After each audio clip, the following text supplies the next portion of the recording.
नमस्कार, मेरा नाम अर्पित सोनी और इसी कंपटीशन क्लासेस पे आप सभी का स्वागत है। रिसेंटली एक बहुत ही बड़ी न्यूज़ सामने निकल के आई है कि जल्द ही डीआरडीओ के द्वारा एक नए हाइपरसोनिक मिसाइल का टेस्ट कंडक्ट किया जाएगा और जिसका नाम है ध्वनि। तो ध्वनि एक नया हाइपरसोनिक मिसाइल होने वाला है इंडिया का, जिसे बहुत ही जल्द डीआरडीओ टेस्ट कंडक्ट करने वाला है। इस समय डीआरडीओ कई सारे हाइपरसोनिक मिसाइल के वेरिएंट बना रहा है। आपको पता होना चाहिए कि जो हाइपरसोनिक मिसाइल्स होते हैं उनके अलग अलग वेरिएंट बनाए जाते हैं। जैसे इस समय रसिया कई सारे हाइपरसोनिक मिसाइल का यूज करता है, जैसे कि किंजल हाइपरसोनिक मिसाइल है, एवनगराड हाइपरसोनिक मिसाइल है। तो इनके अपने अपने एप्लीकेशन होते हैं, टारगेट होते हैं, कुछ बढ़िया से ग्लाइड कर सकता है, कुछ क्रूज मिसाइल्स होते हैं, कुछ बैलिस्टिक मिसाइल्स होते हैं। तो इस समय जो इंडिया अपना ध्वनि हाइपरसोनिक मिसाइल का टेस्ट कंडक्ट करने जा रहा है वो एक ग्लाइड व्हीकल होगा, यानी कि ये ग्लाइड करके अपने जाके टारगेट को हिट करेगा। तो हम इसी के बारे में इस वीडियो में हम चर्चा करेंगे कि हाइपरसोनिक ग्लाइड व्हीकल जो डीआरडीओ टेस्ट करने वाला है, जिसका नाम ध्वनि है, वो कैसे काम कर सकता है और ये कैसे होते हैं। तो सबसे पहले मैं आपको बता दूं, जो हमारे हाइपरसोनिक मिसाइल्स होते हैं अपने स्ट्रक्चर के हिसाब से वो 3-4 टाइप के होते हैं। कुछ डेल्टा विंग होते हैं, कुछ ब्लेंडेड विंग्स होते हैं, कुछ कैनोनिकल शेप के होते हैं, जिनके बारे में हम एक किसी नेक्स्ट वीडियो में जानेंगे डिटेल में। इस वीडियो में हम ये समझेंगे कि हाइपरसोनिक ग्लाइड व्हीकल जो इस समय डीआरडीओ टेस्ट करने वाला है वो कैसे वर्क करता है और इसके क्या क्या एप्लीकेशन होते हैं, क्या खासियत होते हैं।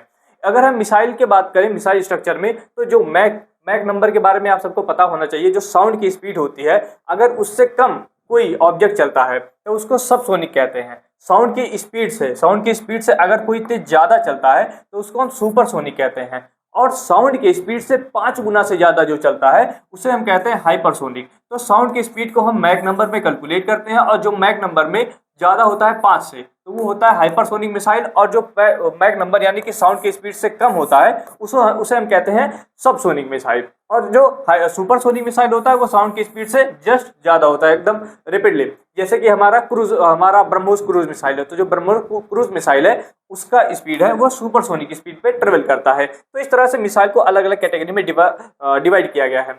इस समय जो डीआरडीओ टेस्ट कंडक्ट करने जा रहा है वो हाइपरसोनिक ग्लाइड व्हीकल है। हाइपरसोनिक ग्लाइड व्हीकल क्या करता है कि जब ये अपने टारगेट को हिट करने वाला है तो सबसे पहले ये जाता है एटमॉस्फेयर में। एटमॉस्फेयर लगभग हमारे अर्थ के स्तर पर से 70 से 80 किलोमीटर की ऊंचाई पे जाता है। फिर यहाँ से इसका इसमें बूस्टर लगा होता है, जो बूस्टर इसको ऊपर तक लेकर जाता है। फिर बूस्टर वहां से सेपरेट हो जाता है। सेपरेट होने के बाद बस ये वॉरहेड बचता है, या फिर हम कहें ये मेन मिसाइल ये बचता है। उसके बाद जब ये नीचे गिर रहा होता है तो इसका हम टर्मिनल फेज कहते हैं और ये ग्रेविटी के इफेक्ट में आके गिर रहा होता है। इस समय इसमें कोई इंजन नहीं लगा होता है। ये अपने स्ट्रक्चर की वजह से ग्लाइड करता हुआ अपने जाके टारगेट को हिट करता है, इसीलिए हाइपरसोनिक ग्लाइड व्हीकल इसको नाम दिया गया है। और इसी तरह अपने स्ट्रक्चर के हिसाब से अलग अलग होते हैं। जैसे कि आप ये एक हाइपरसोनिक मिसाइल देख रहे हैं, ये एक हाइपरसोनिक मिसाइल है, ये एक कॉनिकल शेप हाइपरसोनिक मिसाइल है। और ये जो हाइपरसोनिक मिसाइल है ये एक डेल्टा विंग हाइपरसोनिक मिसाइल है। तो हम इनके बारे में अलग अलग जानेंगे। अभी आप यहाँ पे ये समझिए कि हाइपरसोनिक मिसाइल कुछ इस तरह से वर्क करते हैं। जैसे कि आप देख रहे हैं, हाइपरसोनिक मिसाइल्स को आप एयरक्राफ्ट के ऊपर से भी लॉन्च कर सकते हैं, लैंड्स के ऊपर से भी लॉन्च कर सकते हैं, शिप से भी या फिर सबमरीन से भी लॉन्च कर सकते हैं। तो उनको अलग अलग नाम भी दिया गया है। जैसे कि इस समय देख रहे हैं एक B-2 बॉम्बर के थ्रू एक हाइपरसोनिक मिसाइल को लॉन्च किया गया है। तो यहाँ पे ये एयर लॉन्च हाइपरसोनिक मिसाइल है। लेकिन हम जो अभी टेस्ट कंडक्ट करने जा रहे हैं, अभी इसके बारे में इतना खासियत नहीं है कि ये किस टाइप का मिसाइल होने वाला है। ये एक एयर लॉन्च होगा या फिर लैंड वेरिएंट होगा। लेकिन हम इसके बारे में और अदर स्पेसिफिकेशन के बारे में जानते हैं। हाइपरसोनिक ग्लाइड व्हीकल है, इसका नाम ध्वनि है और इसको इंडिया के डीआरडीओ हमारे यहाँ की डिफेंस लेबोरेटरी है, समझ सकते हैं, जिसका नाम है defence research and development organisation. Defence से रिलेटेड जितने भी डेवलपमेंट होते हैं, रिसर्च होते हैं, वो डीआरडीओ के द्वारा कंडक्ट किए जाते हैं। एक नाइट ट्रायल कंडक्ट करने वाला है हाइपरसोनिक मिसाइल के लॉन्ग रेंज का, क्योंकि हाइपरसोनिक मिसाइल के टेक्नोलॉजी में इस समय डीआरडीओ ने एक माइलस्टोन हासिल किया है, जिसमें 1000 सेकंड तक हमने इसके इंजन को फायर किया था और इसने इस टेम्परेचर को सस्टेन किया था। अब हम फुल ऑपरेशनल रेंज में हाइपरसोनिक मिसाइल को फायर करके टेस्ट करेंगे। इंडियाज ध्वनि is the boost glide hypersonic vehicle. ये बूस्टेड यानी कि इसको सबसे पहले बूस्ट दिया जाएगा एक रॉकेट से, ये अपने एटमॉस्फेयर में चला जाएगा। उसके बाद फिर रॉकेट सेपरेट हो जाएगा और उसके बाद हाइपरसोनिक ग्लाइड व्हीकल अपने ग्रेविटी के इफेक्ट में गिरेगा और खुद से ग्लाइड करेगा। उस समय इसको मैन्यूवर किया जाएगा साइंटिस्ट के द्वारा, या फिर जो भी इसमें इंस्ट्रक्शन दिए रहेंगे ये अपने टारगेट के हिसाब से, इंस्ट्रक्शन के हिसाब से मैन्यूवर भी कर पाएगा। तो इस तरह से ये गिरेगा और बहुत ही ज्यादा एडवांस टेक्नोलॉजी ये मानी जाती है। It uses a rocket booster to reach high altitude, जैसा कि मैंने आपको बताया, and then glides unpowered at Mach 5+, यानी कि जब ये नीचे गिर रहा होता है ग्रेविटी के इफेक्ट में, तो उसका जो स्पीड होता है वो मैक 5 से भी ज्यादा होता है, ऑलमोस्ट मैक 10 की स्पीड हो जाती है। तो उस स्पीड से गिरता है, जैसे कि हमारा अग्नि मिसाइल है। अग्नि मिसाइल एक हाइपरसोनिक मिसाइल की कैटेगरी में आता है, जब क्योंकि जब वो गिर रहा होता है नीचे तो उसकी स्पीड लगभग 20 मैक तक पहुंच जाती है, तो एक हाइपरसोनिक मिसाइल की कैटेगरी में आता है। It is designed above 9 metre length, इसका जो लेंथ है वो 9 मीटर्स का है, 2.5 मीटर का इसका विंग स्पैन है। एंड ध्वनि इज ब्लेंडेड विंग बॉडी, जो ध्वनि है हमारा ब्लेंडेड विंग बॉडी है, जैसे कि मैंने बताया यहाँ पे ये जो हमारा ध्वनि मिसाइल है ये ब्लेंडेड विंग बॉडी का है, इसका ये कैटेगरी है। हम इसके बारे में अलग से वीडियो में जानेंगे इन सभी के बारे में। और देखते हैं इसके बाद हाइपरसोनिक ग्लाइड व्हीकल ध्वनि क्या है। हाइपरसोनिक एक्सपेक्ट ध्वनि इंडक्टेड इन 2029, यानी कि 2029 में अभी तक हमारा अनुमान है कि पूरे ऑपरेशनल रेंज के साथ इसको अपने डिफेंस जो आर्म डिफेंस फोर्सेस उसके अंदर हम उसको इंडक्ट कर लेंगे। इंडिया अलोंगसाइड यूएस, रशिया और चाइना के साथ, जो कि 3 ऐसे कंट्री है इस समय पूरे दुनिया में, जैसे यूएस है, वैसे यूएस के पास अभी कोई ऑफिशियल हाइपरसोनिक मिसाइल नहीं है, लेकिन माना जाता है कि यूएस के पास हो सकता है। रशिया के पास ऑफिशियली हाइपरसोनिक मिसाइल है और जिसका परीक्षण इसने रशिया यूक्रेन वार के अंदर यूक्रेन के ऊपर करके हमें दिखा दिया है। चाइना ने भी अपने हाइपरसोनिक मिसाइल का प्रदर्शन किया है, लेकिन अभी तक हमने इसका कहीं यूज नहीं देखा है, तो इसलिए इसका बात इसमें थोड़ा डाउट है। और इसी रेस में इंडिया भी अब शामिल होने वाला है, क्योंकि इंडिया कई सारे हाइपरसोनिक मिसाइल का एक साथ परीक्षण करने वाला है।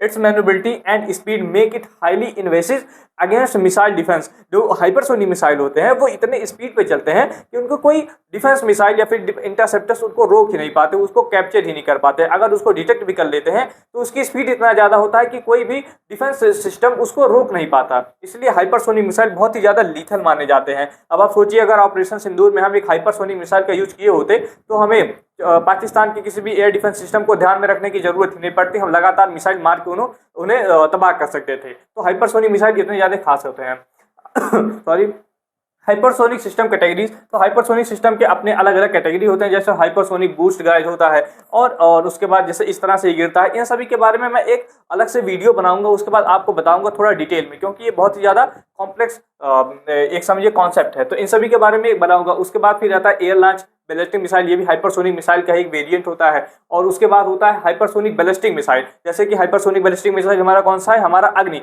5 और 6 जो होने वाला है वो हाइपरसोनिक बैलिस्टिक मिसाइल होने वाला है। तो इस तरह से होगा ध्वनि। अब हम ध्वनि के बारे में इस वीडियो में बात करेंगे, इसलिए हम ध्वनि टेक्निकल स्पेसिफिकेशन क्या होने वाला है, जो हमारा ध्वनि मिसाइल है उसका टेक्निकल स्पेसिफिकेशन क्या होने वाला है।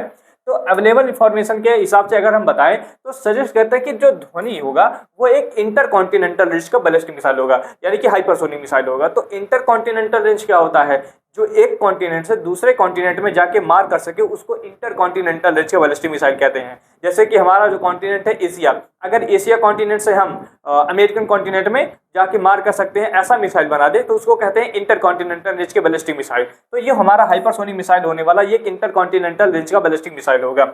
इट कैरीज बोथ न्यूक्लियर और कन्वेंशनल दोनों टाइप की वॉरहेड को कैरी कर पाएगा और हाइपरसोनिक ग्लाइड व्हीकल होगा और ये बहुत ही ज्यादा इफेक्टिव काम करेगा।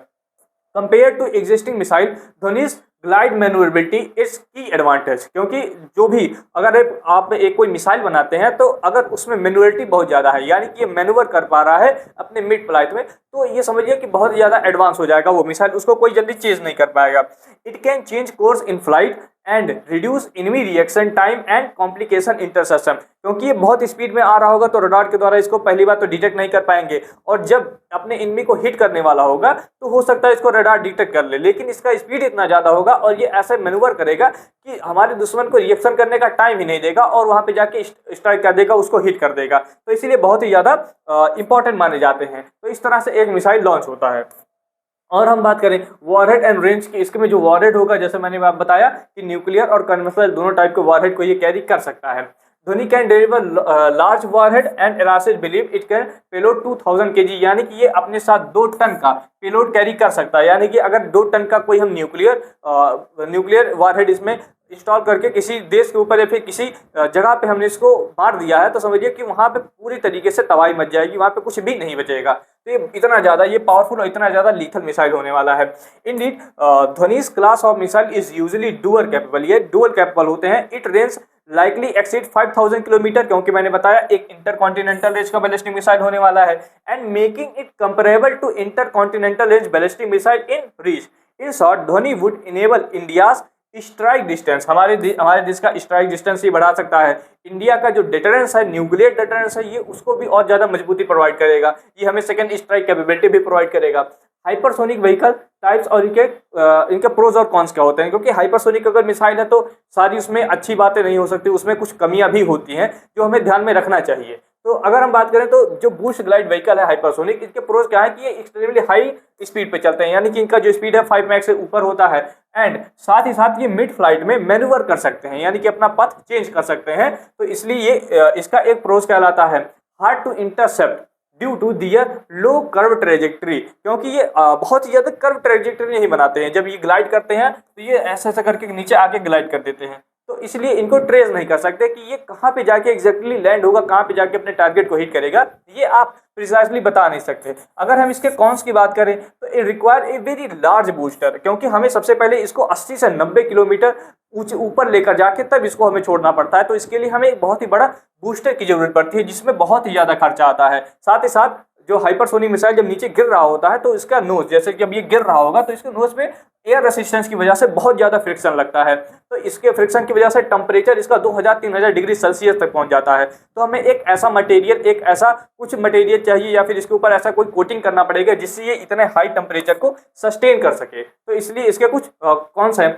और साथ ही साथ अगर हम स्क्रैम जेट, क्योंकि अभी जब मैं आपको नेक्स्ट वीडियो में बताऊंगा कि हाइपरसोनिक मिसाइल अलग अलग टाइप के होते हैं, तो उसमें एक हाइपरसोनिक मिसाइल होता है क्रूज मिसाइल। जो हाइपरसोनिक क्रूज मिसाइल होता है, जैसे कि मैंने आपको कई सारे वीडियोस में बता रखा है कि जो मिसाइल्स होते हैं वो 2 टाइप के होते हैं, एक बैलिस्टिक मिसाइल होता है, एक क्रूज मिसाइल होता है। अगर ये हमारा लॉन्चिंग पैड है और ये हमारा टारगेट है, तो जो क्रूज मिसाइल होता है सबसे पहले थोड़ा सा ऊपर उठता है और फिर हमारे अर्थ के हॉरिजेंटली जाके अपने टारगेट को हिट कर देता है, तो इसको हम कहते हैं क्रूज मिसाइल। जो बैलिस्टिक मिसाइल होता है सबसे पहले ये ऊपर जाता है 80 से 90 किलोमीटर, फिर वहां से ग्रेविटी के इफेक्ट में आगे अपने टारगेट को हिट करता है, तो यानी कि एक पैराबोलिक पाथ बनाता है यहाँ पे। तो हमारे पास 2 टाइप के मिसाइल्स होते हैं। और इसमें जो क्रूज मिसाइल है, जैसे कि हमारा ब्रह्मोस एक क्रूज मिसाइल है, तो क्रूज मिसाइल के अंदर स्क्रैम जेट इंजन का यूज किया जाता है। स्क्रैम जेट इंजन क्या करता है कि इसमें एक फ्यूल भरा जाता है, और स्क्रैम जेट इंजन जब हाइपरसोनिक स्पीड के ऊपर चल रहे होते हैं तो इसके इंजन के अंदर जो ऑक्सीजन होता है उसको कंप्रेस करके भेजा जाता है, और वो ऑक्सीजन हमें कहाँ से मिलता है, एटमॉस्फेयर से मिलता है। तो वो एटमॉस्फेयर का ऑक्सीजन कंप्रेस कर दिया जाता है और सीधे इंजन के पास जाता है, जिससे इंजन के अंदर इग्निशन होता है और बहुत ही ज्यादा एनर्जी डेवलप होती है और बहुत ही ज्यादा बूस्ट मिलता है। तो स्क्रैम जेट इंजन एक बहुत ही क्रिटिकल टेक्नोलॉजी होती है। तो जो हाइपरसोनिक क्रूज मिसाइल होते हैं उसमें स्क्रैम जेट इंजन का यूज किया जाता है। इसके प्रोज क्या है कि ये एयर ब्रीथिंग का काम करेगा, यानी कि इसमें हवा जो होता है एटमॉस्फेयर से हमें मिलता है, इससे इसका इंजन पावर मिलता है इसके इंजन को, और ये बहुत ही लंबी दूरी तक जाके मार कर पाएगा। कैन लॉइटर एंड और adjust route in the power flight, जब ये चल रहा होता है तो हम इसके पाथ को चेंज भी कर सकते हैं। इसके कॉन्स क्या क्या है, तो scram jet engines are technically challenging test, क्योंकि ये बहुत ही ज़्यादा चैलेंजिंग होते हैं। इस तरह के टेस्ट करना बहुत ही ज़्यादा चैलेंजिंग होता है। स्क्रैम जेट इंजन हमेशा सक्सेसफुल नहीं होते हैं, और लगातार ऐसे कई सारे देखे गए हैं इशू की जिसमें स्क्रैम जेट इंजन कभी सक्सेसफुल रहा है, कभी फेल हो जा रहा है। तो ये बहुत ही क्रिटिकल टेक्नोलॉजी भी मानी जाती है। तो कंक्लूजन की बात करें तो इस समय इंडिया अपने डिटरेंस में, अपने मिसाइल टेक्नोलॉजी के मामले में हर एक देश से आगे जा रहा है, क्योंकि हमको ये पता है कि अगर हमें चाइना से कंपेयर करना है तो चाइना हमसे टेक्नोलॉजी के मामले में बहुत आगे है। अगर हम नेवी की बात करें तो सबमरीन के मामले में हमसे बहुत ही ज़्यादा आगे है। वो चाइना अपना 3rd एयरक्राफ्ट कैरियर बना के उसकी टेस्टिंग कर रहा है। मिसाइल टेक्नोलॉजी के बारे में चाइना अभी हमसे बहुत ही ज़्यादा आगे नहीं है। हम चाइना को बीट कर सकते हैं, या हम लगभग चाइना के इक्वल पहुंच सकते हैं। तो अगर हम जिस चीज़ में चाइना के इक्वल पहुंच सकते हैं, क्योंकि हमें पाकिस्तान से कंपेयर नहीं करना चाहिए, हमें कंपेयर करना चाहिए जो हमसे ज़्यादा एडवांस है। तो चाइना हमसे ज़्यादा एडवांस है, इसलिए हम चाइना से कंपेयर करते हैं। तो अगर मिसाइल टेक्नोलॉजी के मामले में लगभग चाइना के हम बराबर पहुँच जाते हैं, तो चाइना के अंदर एक भय बना रहेगा कि हो सकता है इंडिया और किस अलग अलग टाइप की मिसाइल बना के रखा हो, तो हमारे ऊपर अटैक करने से पहले वो 10 बार सोचेंगे। तो इसीलिए हम अपने मिसाइल टेक्नोलॉजी को बहुत ही ज़्यादा इस समय डेवलप कर रहे हैं, और इस समय डीआरडीओ को बहुत ज़्यादा फंडिंग दी जा रही है ताकि हम एडवांस से एडवांस मिसाइल को डेवलप कर सकें। क्योंकि डीआरडीओ के जो हमारे चीफ थे उन्होंने ये कहा था कि इस समय डीआरडीओ के पास हर एक टाइप के मिसाइल को डेवलप करने की कैपेबिलिटी आ चुकी है। हम दुनिया का हर एक मिसाइल और एडवांस मिसाइल भी बना सकते हैं। तो कंक्लूजन में हमें यही बात देखने को मिलता है कि हमें इस तरह के एडवांस सिस्टम को बनाते रहना चाहिए, और हमारे गवर्नमेंट को फंडिंग देते रहना चाहिए, जिससे हम और ज़्यादा एडवांस मिसाइल बना सकें, जिससे कि हमारा जो न्यूक्लियर डिटरेंस है, हमारे देश की जो सिक्योरिटी है, वो हम उसको इंश्योर कर पाएंगे। तो आई थिंक आपको ये हाइपरसोनिक मिसाइल समझ में आया होगा क्यों ये इतना ज़्यादा इंपॉर्टेंट है और ये क्यों इतना खास है हमारे देश के लिए। तो अगर आपको वीडियो पसंद आया हो तो आप कमेंट करिए, लाइक करिए, और अगर आपको कोई भी डाउट होता है तो कमेंट के सेक्शन में आप हमसे पूछ सकते हैं, हम आपको इसका रिप्लाई देंगे। हम आपसे मिलते हैं फिर नेक्स्ट वीडियो में, तब तक के लिए जय हिंद।